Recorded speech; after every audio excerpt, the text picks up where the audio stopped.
pe lelo te bokolia bilubu oyo elambami penza elongo na mosali na Nzambe po ete bososola boyeba nani oyo prophète John Ngefa pambola banso balanda biso na kombo na Yesu Masiya amen. Allez aller à prière. Na okamwa te soki bato bazojije ngai bamosusu bakojije Yesu bajijaki aza milimo ya Beelzebude Yesu azalaki boye azonga milimo mabe lelo nde Yesu moto akomi Nzambe alobela pe yo moko ke oza na loyenge mais so naza na loyenge etali ngai etali mutu te ntango ozokende église tozovivre ndeni mpo toyebi ke église nde esala bino bapaster bozala prophète oyebi ke ngai babeka bakaya baéglise na yo kelaki yo susi mingi église na ngai riche aza te église na ngai aza toujours na bapauvre église na onga nazokamba yango na bénédiction keloko te c'est Dieu qui me paie à travers bato nazoteya te mosala esalema te pourquoi nakokosa bana na Nzambe ce sont les pasteurs escrocs ce sont les pasteurs bamafiateurs bamiyibi spirituel todenosaka eloko mbala na mbala.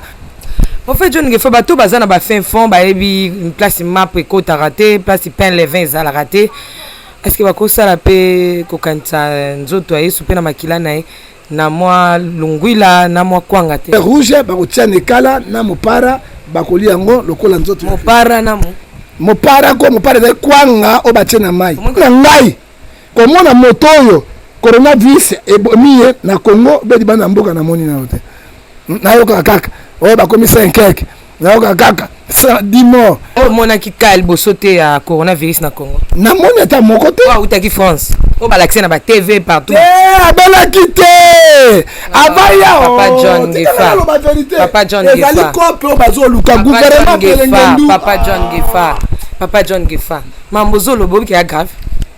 Moi je crains Dieu ba ces conditions avant batika ye ba cette certificat ba travailler qui est déjà ba traité ya ba traité qui était azaki maladie te.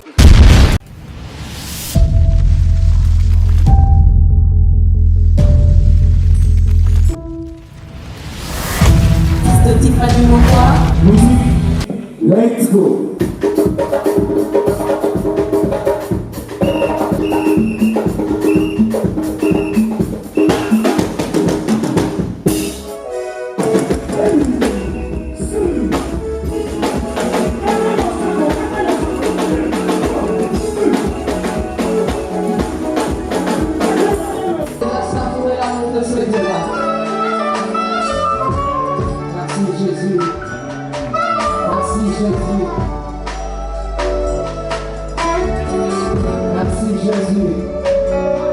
Bonjour, shalom chez vous, bien-aimés dans les Seigneurs, très chers internautes, très chers fidèles téléspectateurs, les amoureux de Jésus-Christ, tous ceux-là qui aiment le Nazaréen. Je m'en vais déjà enlever ces chapeaux.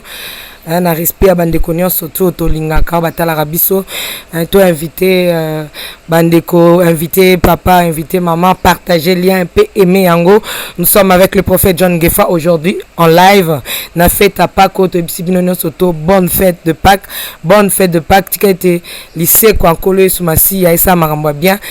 Na ba mabota na bino lelo vraiment to baki mutako lobela biso na tina Pâques parce que prophète John Ngefa ya ganga kama kamsulo to baki non to mekana no lubu ya liloba hein prophète John Ngefa est-ce qu'il peut makambo ngo vraiment ya pasika aipe makambo ya biblia pour bato ba est-ce que ça va pena prophète est-ce que pena za vraiment pasteur est-ce que ça pena bandimi alors lelo to na prophète John Ngefa yé vraiment omega koyebisa biso natina ya Pâques et puis tokobeta moi misu na o etali actualité encore une fois de plus prophète John Ngefa shalom shalom mama Tiffany tika ete boboto na Yesu Masiya ekitakati na mabota na mokili mobimba totombeli bino pe protection munene na maladie ya coronavirus oyo pandemie ekiti na kati na mokili toyeba ete oyo Nzambe bakoseshape na yango parce que makila Yesu Masiya ezali na tango ete ekita na boyo bayebi ye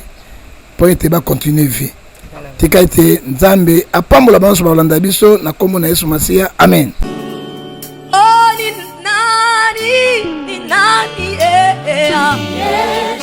Dibidon, dibidon, dabibon, dabidon, ni nani, dibidon, dabidon,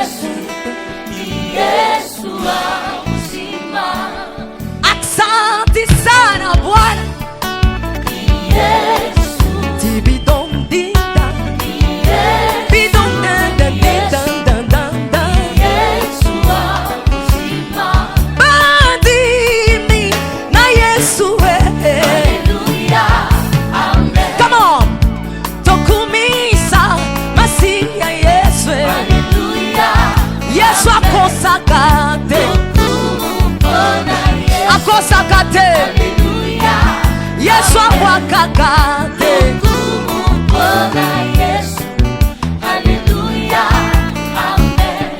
nalabi seleka ngai nakosale la Yesu na ngai nakosale la Yesu na ngai. Est-ce qu'on peut acclamer Jésus? Est-ce que tu peux acclamer le roi de rois?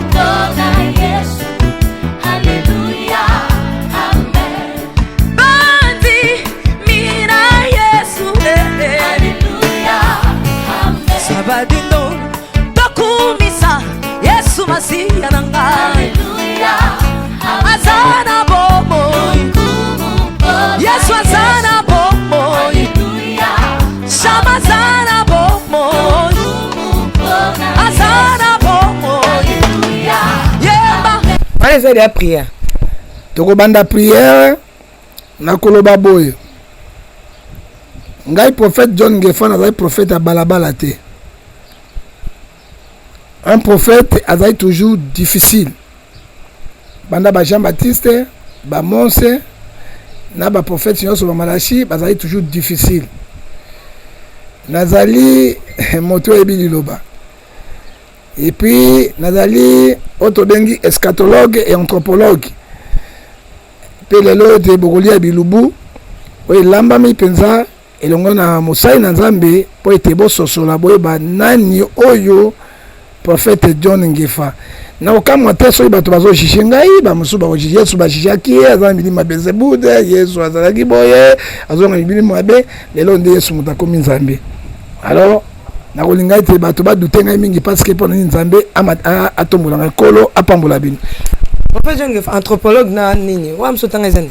Anthropologue ezali anthropologie, c'est l'étude de l'homme, et eschatologie ezali kolakisa ete moto ayekoli mikanda prophétique oza spécialisé na tanga prophétiquement naza na yango oyo pe okasi makambo na lobaka na batélévision bona baka verbalement un idiot un voyou oyo nazoloba bible elobi boye apocalypse elobi boye na ntango tozali boye biloko na tanga mpe na Saint-Esprit accompagne ngai. Ok. Donc bato beti bazwaka ok au prophète aloyenge tout ça donc c'est pas tio na bango donc ba kokate quoi. Mais super à qui loyengeti. J'ai battu super à qui loyengeti. La comparaison n'est pas raison. Moi je ne suis pas un hypocrite. Et là on a boya ka yango wana. Hein? Ce que motabenga loyenge likamote moto na pesa ngai nini? A soutenir ngai nini? A soutenir ministère ngai nini? Hein? Mais balobela pe yo moko ke ozana loyenge. Mais so na loyenge talinga etali mutu te. Pourquoi bino molingi bato so baza ndenge moko?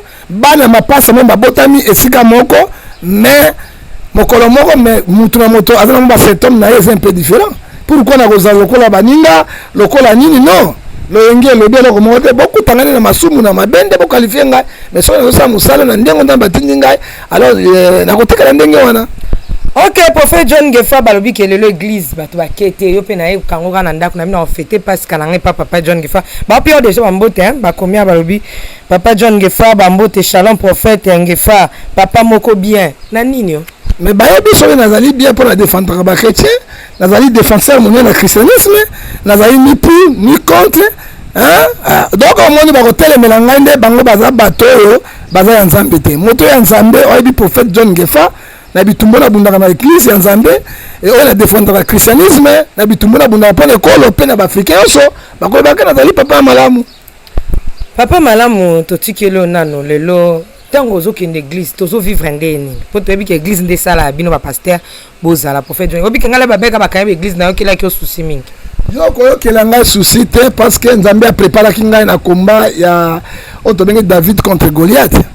Est-ce que bino boyebaki ete même na kati na église ya Israël na église primitive ni bako koyaki bakangaki ba église mais bato ba continuer ki kosambela na église na ba pasteur ngai Nzambe a préparé ngai na église na ngai riche azate église na ngai azate toujours na ba pauvre église na onga nazo kamba yango na beneficiakelo côté c'est Dieu qui me paie à travers bato ozomona kokanga ba église pa ngai lobi eloko moko te parce que liboso na bible na église te je ne pas pasteur escroc avec prophète escroc ya loyenge ya moyibi il y a pour le sauter alors nazo vivre lokola ndenge nzambe alesaka bandeke alesaka banyama alesaka mbisi na mai nzambe pe azobikisa ngai kolesa ngai ndenge moko yo zui te espace mobwe banabi kwa muta ba réseau yo leka partout na ba internet est-ce que koleka na otche mon numéro mpesa te nakosala yango te parce que tozoteya te banza 1 Corinthiens chapitre 9 verset 13 à 14 lobi tobikaka na église oyo asala te alia na kati hotel ntango église osalema te Galate 6 lobi bozwa na bino bokabana moto ya te bino ntango ngai nazoteya te mosala osalema te pourquoi nakokosa bale na nzambe? Ce sont les pasteurs escrocs, ce sont les pasteurs bamafiateurs bamiyibi spirituel todenosaka eloko oyo mbala na mbala ntango maladi oyo epandimo ekoti na kati ya mokili mbongo biso tozwaka epai na bango oyo toyibaki bango oyo tosukokaki bango tolesa mpe bandimi wana te ekomi soki bate so bambongo na bampesa na kalite nini na prophète lobela makambo na yo kolobela ya bato mosusu te pa nakoloba parce que moyaka moko afingisa bayaka nyonso ngai nazali paster naza prophète oyo baninga bazosala ezali soni mingi meme bapagano oyo bazokoteya liloba na nzambe te oyo bayebi liloba na nzambe te bakomi koseka biso ezali malamu te mama Stéphanie, il faut changer bizali na biso changer comportement na biso imiter Jésus-Christ azalaki lokoso te tokota na Pâques eza na paster mwa bifete ya Pâques bakretien bakoki kofete yango ti Yesu masi atikelaki biso fete ya pasika te donc après liwa ya Yesu lycée kwa na biso bakretien tokofete Pâques te papa John yango tolobi boye bandeko nyonso balanda ngai na kati ya mokili Osée 4:6 elobi mon peuple périt par manque de connaissance. Alobi Yesu atikaki biso pasika te biso ba chrétien to fete yango te. Mais soki tokamati na 1 Corinthiens chapitre 5 verset 7 à 8 elobi nini? Mais akoki koloba yango parce que ayebi eloko azoloba yango te. Toza na pasika moko ya ba chrétien te, toza pe na Pâques juif, pe toza na Pâques chrétien. Nakobanda na Pâques juif. Qu'est-ce que signifie Pâques juif? Pâques juif, tu rejoins dans 4 Exode chapitre 12, verset 3 jusqu'à 21. Tu rejoins le sous dans Exode 12, verset 12 à 13. Et ça dit koloba nini na 4 na mokana na 12, Exode 12, verset 12 à 13. C'est le Bible. 12 à 13 est le Bible. Cette nuit-là, je passerai dans le pays d'Égypte et je frapperai tous les premiers-nés des pays d'Égypte, depuis les hommes jusqu'aux animaux. Et j'exterminerai le jugement contre tous les dieux des Égyptiens. Je les frapperai du sang. Vous verserez le signe sur vos manteaux, et je verrai le sang, et je passerai par-dessous, et il n'y aura point de plaies qui vous détruisent, quand je frapperai Égypte. Pas que les Juifs faisons l'accent. 433 il y a bon il y a petit et tant que les hommes balelaki yango nzambe alobaki ete nazali ko libérer bino na boko ya Pharaon et alobi bokamata nyama na chaque libota nyonso bo egorge nyama wana na kogorge nyama wana bozwa makila ya nyama wana meme boti yango na ba porte na bino et bozwa misuni bolia tango ange terminator akoleka akotala elembo wana nde akotika bino pe akoboma depuis mwana liboso ya roi jusqu'à mwana ya suka ya nyama et tango basalaki yango réellement na motina mi Moïse alors simana yango ange exterminator alekaki abane koboma mwana liboso ya roi ti jusqu'à nyama bolele ezalaki na Égypte mobimba na ntango wana roi amonaki boye asangisaki bato na ye nyonso mpe alobaki na bango ete botika bana na Israël bakende na mboka na bango ya elaka Pâques juif ezolakisa nini action de passé ezali bato bayaki na bowumu baye kosikolama na nzela ya mabondeli ya bango epai ya nzambe na nzela na Moïse nyama oyo babomaki ye na Ancien Testament c'est Jésus-Christ dans l'ombre makilo bapakolaki na kati na baleto na bango soki ange exterminator aleki amona ete oyo nde makila na Yesu ndeko na ngai ezalaki nini makila ya Yesu Masia oyo akrucifiaki yango na kati na kuluse po ete masumu na biso elimbisama. Alors Pâques ozomona oyo pasteur alobi ezali Pâques juif. Pâques juif ezali Pâques chrétien te. Il y a la différence entre Pâques juif et Pâques chrétien.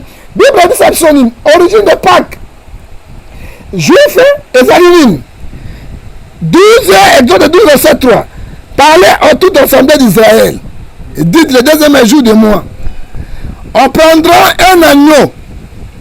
On prendra un agneau pour chaque famille dans le biango. Un agneau pour chaque maison.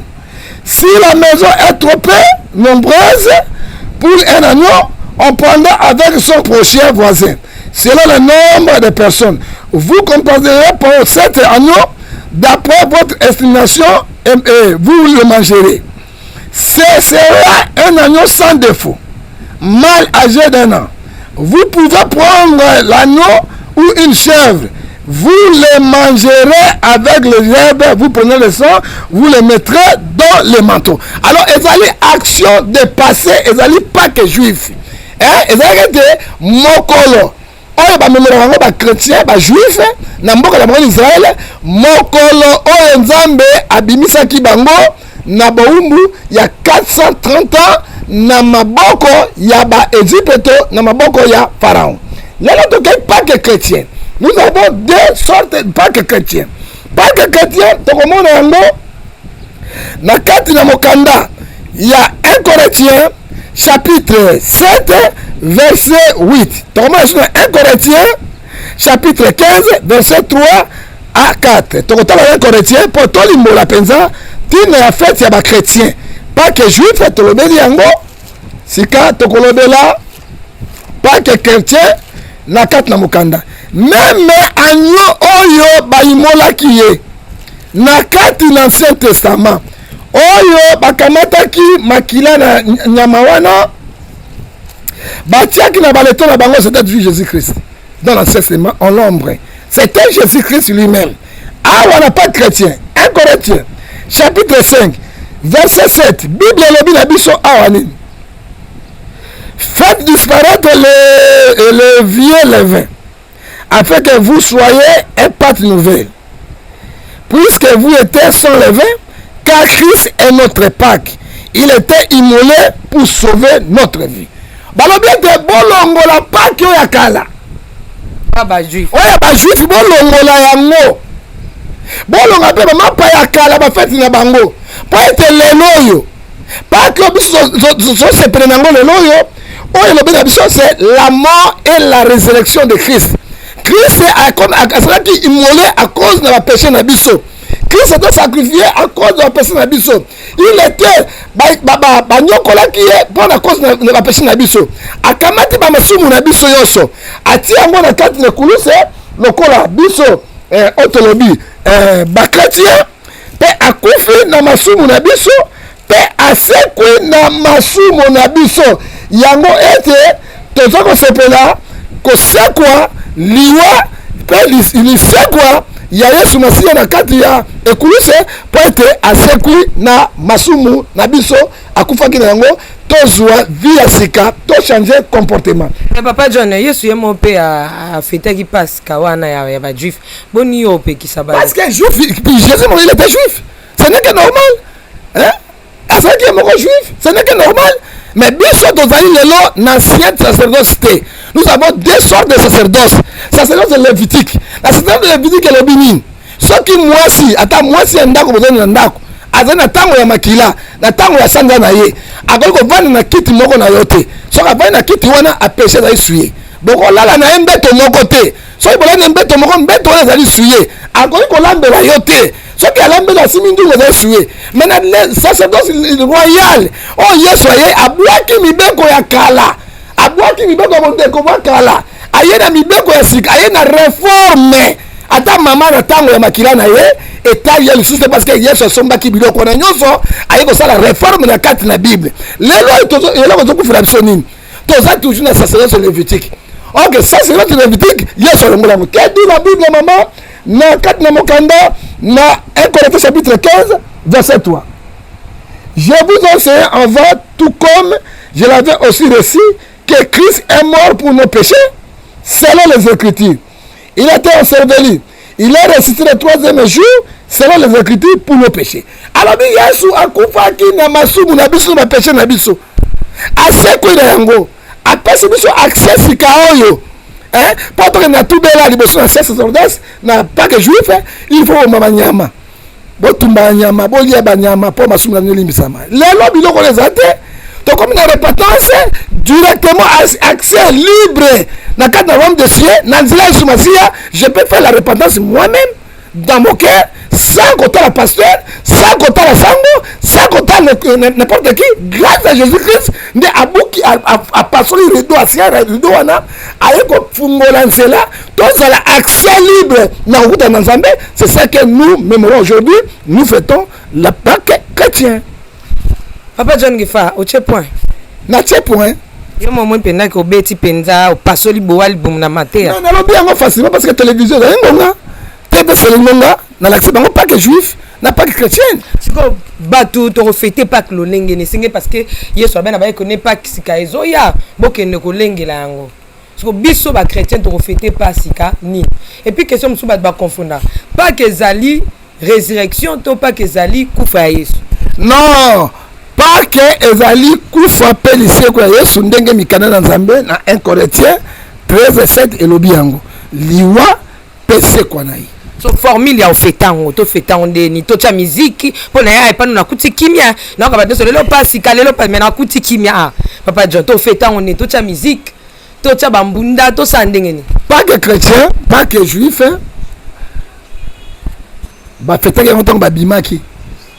Etango ba pusana ki muke nde Moïse alobaki na bango bobo mama nyama wana bolia to fete pas que juif action de passé nde ba longwe na kati ya boumbu ba komi libre nde pas que juif yango wana lelo ba yuda bazo fete pas que chrétien parce que bandimaka Yesu amwa na Nzambe te bandimaka yete siko biso ba chrétien to ko fete yango nini to ko fete ya to beta misiki te to ko fete yango to lia bato bo manyama te to ko fete yango esengo na mitema na biso na losambo parce que il y a un libérateur oyo alongwa biso na masumu akufeli pona yango aye ko fungula nzela ya koleka directement et pas ya Nzambe na nzela ya repentance na nzela crainte de Dieu na obéissance na sanctification nde toko sepela nango ba pagano te toko sepela yango na kata mitema na biso esengo na biso na bisale na biso toko sepela yango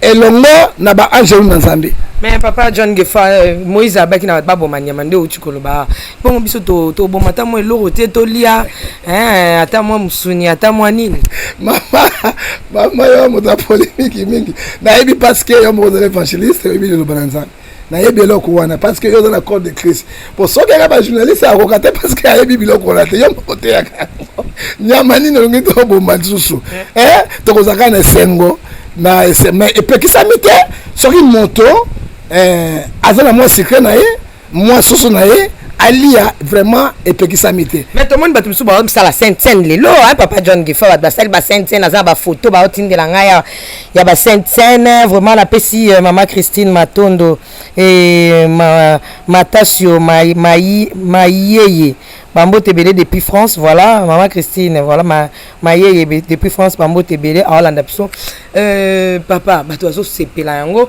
na moi vino bazo benga ngo makila na Yesu na moi lipa bazo benga nzoto na Yesu papa John Gifa yo pekisi soto melata moi nzoto pe makila Yesu abito sala babwe poto kanisaka ye. Ouais mais ce n'est pas chaque jour la fête pas quitté. Ça n'a pas un mois, bisous à catholique. Ouais, mais la nzoto na Christ mi koyo na Ken. Te ya bo sala ngo putango nyonso po bo kanisa ata chaque jour ata chaque heure. Te bisous to lobi to chango mingi na fin du mois. To ko mela kwanga lipa, to ko mela moi vino pona ko kanisaka liwa pese kwa Yesu. Ça chrétien to ko sala yango. Mais auto mela ba vino ya milangwa. Mais la raté va yo mais la raté na scène. Donc mais la raté, t'as la tomber la scène. Ouais, tika la il faut dire la vérité. Ouais, tika la scène. bapasteur bamelaka balangwaka ngai namelaka te namelaka ndambo Bapasene. bapasteur église eleve balanga badringi babangi nzambe nalobi yango vrai Pato yoka bango kine mabe yoka nde malamu ngelonga la kufela noka baninga musu mabe yo ndeka malamu Papa John Gift. bandeko babolingo Galate 4:6 code de la vérité donc bien ami na bino nalobi bosemu ngai mutu ebeba kala soki na meli vile na musingela ko malongo ko bimani ngai na sala ko matifani na melakata eloko langu sakate tango to mena vino wana sali kwanga na ngai na tomboli na meli Kwanga te lipa. me kwanga te kwanga na lipa eza blo mibala. mais na bien pati ya farine uti wapi na kwanga te euti na semu de blé uti na kwanga no euti na kwanga na kozwa ndambo ya lipa na ngai na sali cérémonie na ngai sacerdotal na tomboli mo ekala na ngai vino na meli esili na ekovana mais oyo etikalaka bandimi bameli to merci bandimi nyonso etikalaka ebele je crains Dieu témoin je suis devant moto na nzambe mpe nazobanga nzambe mpe nazobanga bana na nzambe mpe bible yango oyo etikalaka na mwana yango na biro na ngai moko bapaster bayaka ndambo bameli bavino wana etikali balango nango milango wana bango etali bango ngai te donc nga nalangwaka te namelaka te nasukaka na église oyo etikali bamelaka na kati ya biro neti lelo pasi omeli osali service à Sainte Sainte nasali Sainte te parce que nalingi kosala Sainte elongo na lingomba mobimba tosepela elongo tokumisa nzambe mais je prie avec ma famille avant ya okutaki mwasi bana tozalaki elongo tosambeli nzambe mais ntango église ekozonga alors nakosala mpe ni Sainte wana mais falo sa peka Sainte Papa John Gift. Bon ezalaki il faut tosala yango ngai nakosala yango ngai moko te il fallait nasala yango na baninga nyonso et puis la comparaison n'est pas raison ngai alingaka comparer o basali boye ngai nasala boye non il faut nayoka nzambe il faut nayoka molimo santu adirige ngai. Est-ce que Pâques nous a complet? Pâques nous a complet parce que na mili Sainte parce que to prépare ki yango te na confinement oyo et puis na lingaki na sala yango elongo na lingomba mobimba pona na lingaka yango mingi c'est grâce église na ngai te nzambe akolokota ngai na kati église ndakomisa ngai moto. En fait John Gift bato baza na ba fin fond bayebi une place map ekota raté place pain les vins za la raté.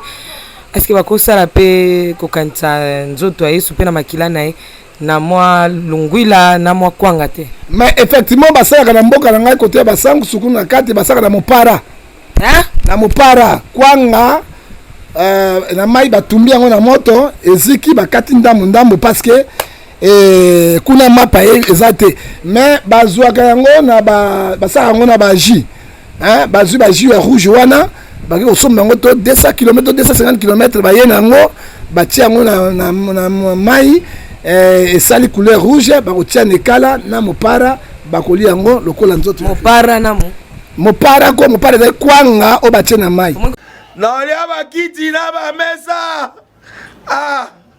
atanya ukondoko namona yo natia yo na mwamba la minute on a 4 à peine 4 5 à vous. Oui, alors est-ce que tu bonjour. Boni. Et l'autre côté, et puis qu'il y a mon bureau à travailler tes micros. Donc dès que ça on a eu galère à niveau 0. Tout ça là boy. Moi il n'a un bon vraiment mingité. Mais nazo chez la bino moi mon tio n'a nango na agence mon boy Nazareta. Sarita c'est du sérieux. Oh. Maman, comment est bon donc yo pesa au fouti mbongo kuna partir à poto biso to ya to jibilo. Na bengi ya Scotty. Agence moi ifongami comme na Nazareth. Na kufie. Agence lisusu. Ndeke sansu mulongo kuna.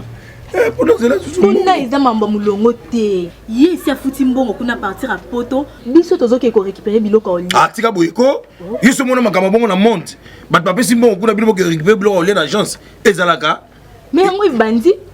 Maman, leki nanga yebisi ngai mena ndimite na lingi na mona ki mona beso poli kamba boye na monde na ne salamate.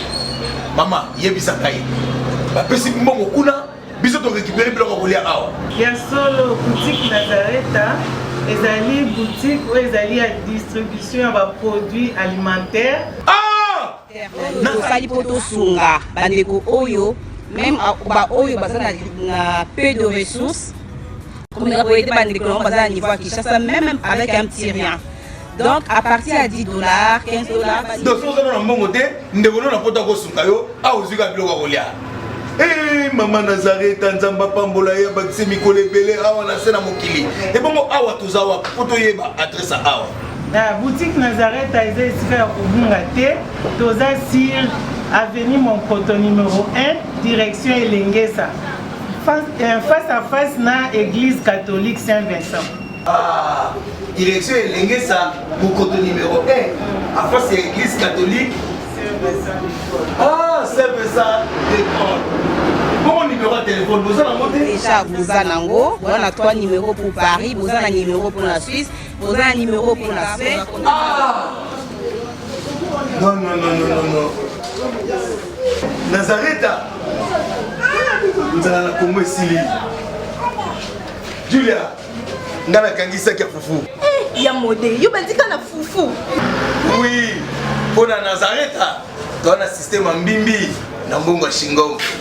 Bon, ok. Vous allez sérieux. Ça c'est du sérieux.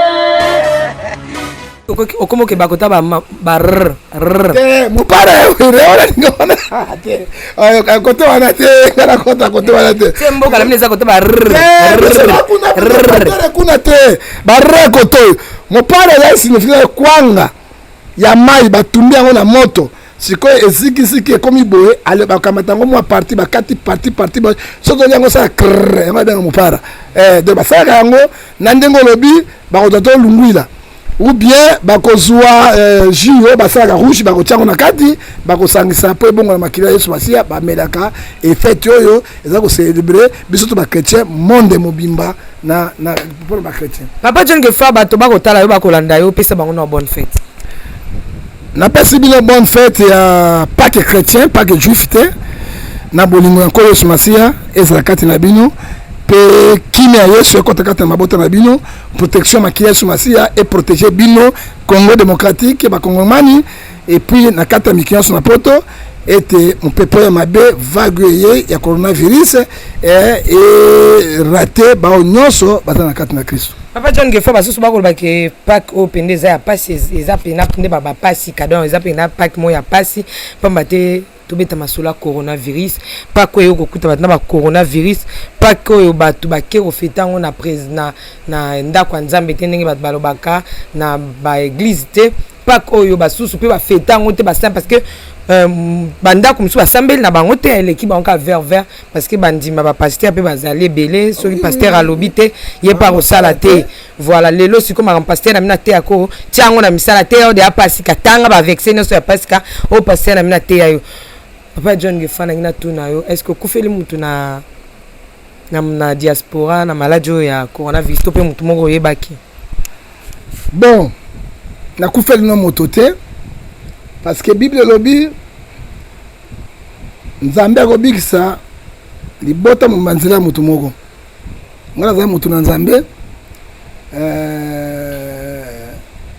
toyebaki peste ekoya parce que Bible ebisi biso na Deutéronome chapitre 28 verset 21 à 23 alobi lokola bino bongi koyoka ngai te Nzambe kotosa ngai na kotinda mipepe mabe na kotinda ba fièvre na kotinda ba gangrène ba gale na kotinda ba peste kino ekoboma bino bokosila boye banga Nzambe.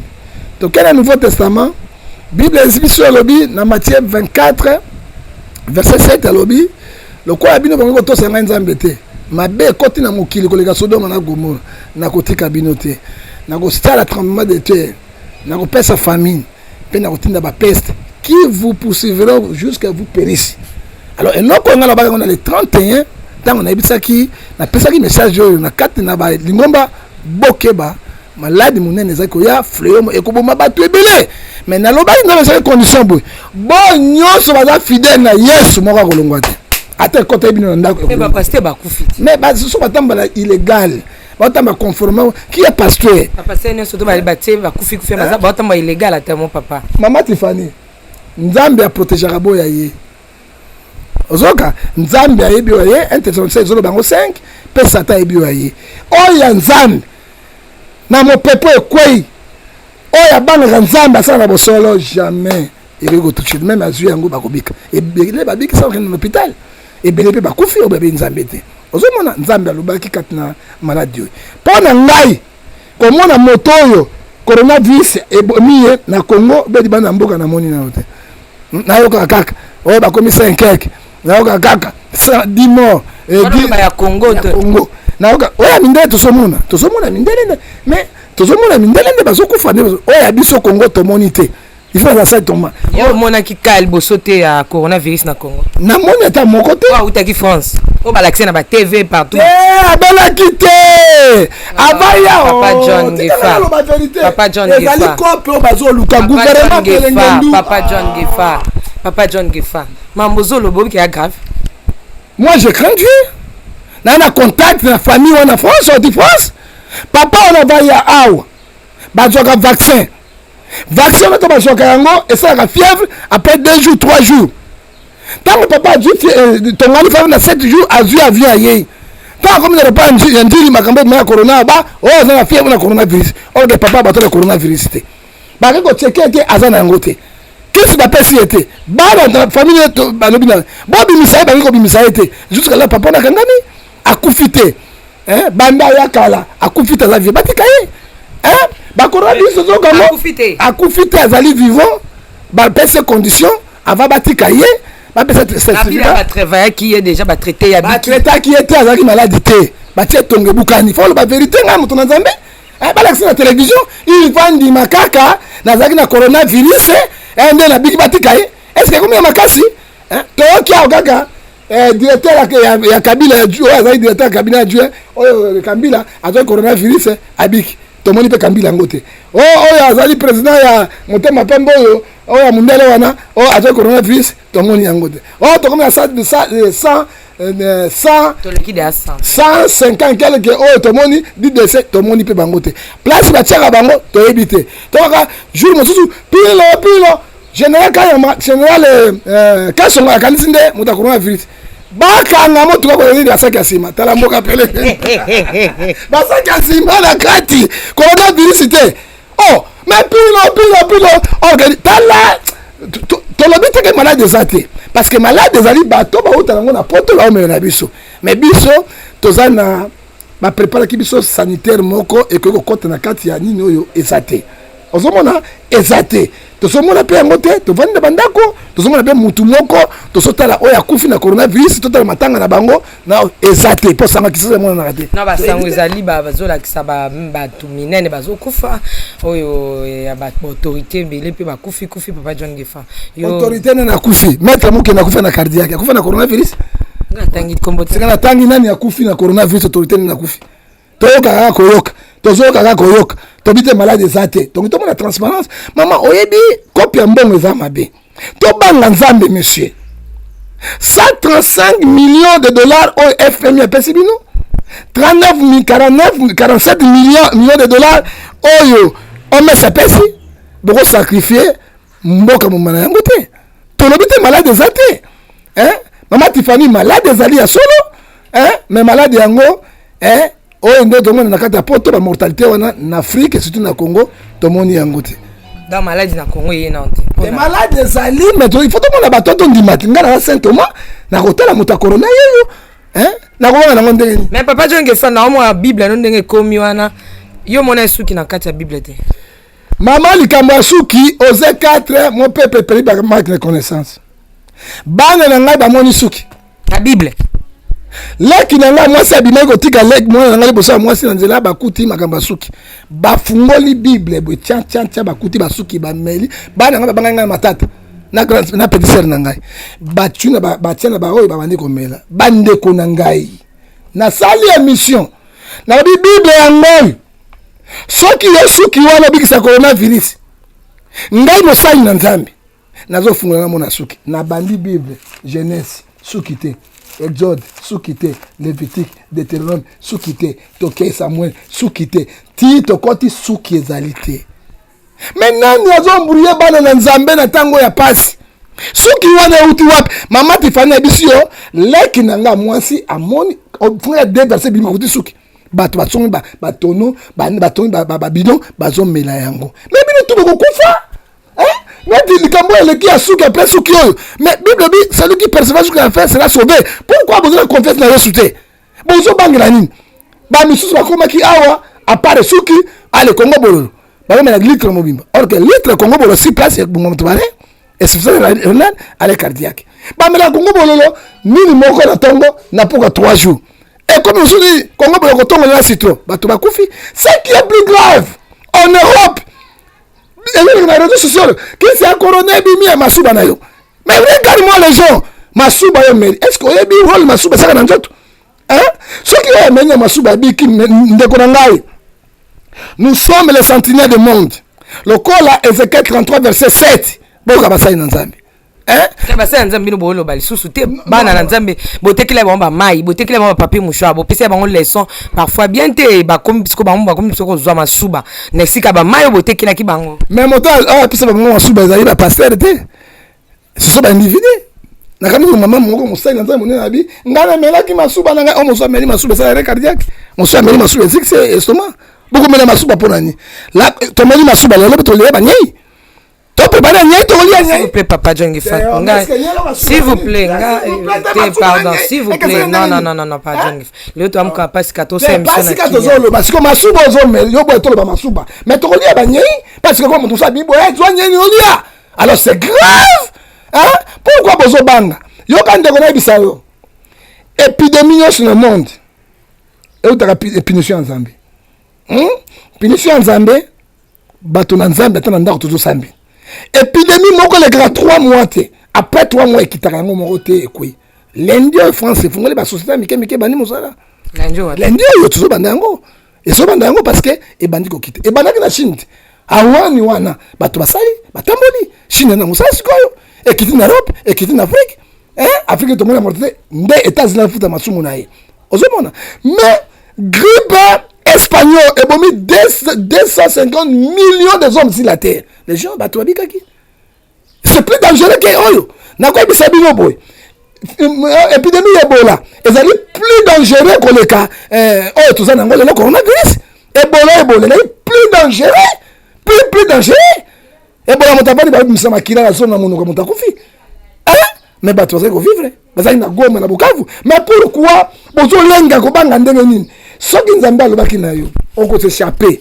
Na kati loko yo, na bosembo na yo et ko zwa yo te. Ce qui peut nzamba lobi ma belle kiyo okende, okokende. Mais là, tout ça, c'est quoi nini? Esaïe na 2 Chroniques chapitre 7, verset 14. Hein? Si mon peuple s'humilie et cherche ma face. Hein? Je descendrai au ciel et je guérirai le pays. Et là, vous avez vu ce belé ao. Ezali 2 Chroniques. Chapitre Epesibiso na 15, verset 4. Au sein de leur détresse, ils ont crié à l'Internet Dieu d'Israël. Dieu d'Israël, il a entendu les prières, il a descendu, il a sauvé le pays. Tout ça là, yango. Joël chapitre 2, monsieur. 17. Entre le portique de l'hôtel, les sacrificateurs pleuraient. Nzambe akoyoka akokita akobikisa. Mais na makambo corona Papa John Giffat tomoni batubele président baki ke ba porte fungam na bayo na soto bani ko sunga aide to penini ba pesa tomoni vraiment ba chrétien ba bimisi vraiment je parle na ba chrétien akin opena ba se manifester quoi ya ko bimisa misolo na bango tomoni maman livre lembe azui oyaye chloroquine na ba aide akeko pesa tomoni la première dame maman Denise Tshisekedi est pas zui aye apesi tomoni ndeko Fally Ipupa azui aye apesi ma kimi akota ba chrétien pona nini maman le bongo zo peso e baté maman lui va pesa zo mbongo ndonga Kongo maman lui va zo mbongo faut to banga Nzambe azo pesa po ya zuwa aba toka kambongo ndiki balingi bazwa kandingi balingi mamoliva ko sala yango no mona ba chloroquine na lobby chloroquine azo kene pa mamoliva saka ba evre bandaka la kundaka bato asunga bato ya misala ni bandaka akopesa yango première dame yena na fonction c'est normal première dame ya Tshisekedi yena na fonction akosala yango mais nazo mona ko la mamoliva ya mo dans la fonction te aleka première dame na fonction siko na pas de bonnes œuvres ezana kate. Et là, il faut se préparer nettoyer bêté. Yami balé, mbonga maman Denise toye motuya te. Maman Olive a payé 400 tonnes. Moi, j'ai suivi Maman Olive. Chloroquine wana balobi ya sali musala na ye. Chloroquine na Maman Olive elobi oti na Belgique. Et puis avec beaucoup d'erreurs. Mais Didier Rondes, ministre des Affaires étrangères à Belgique, elobi chloroquine wana e outil et pas ya bango te.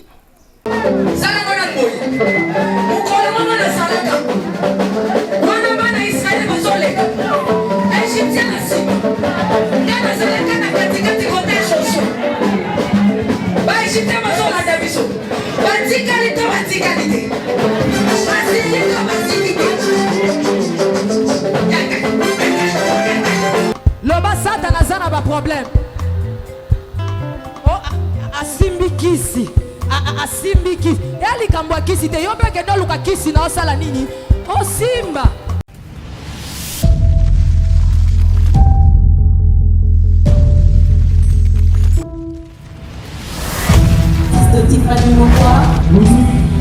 Let's go.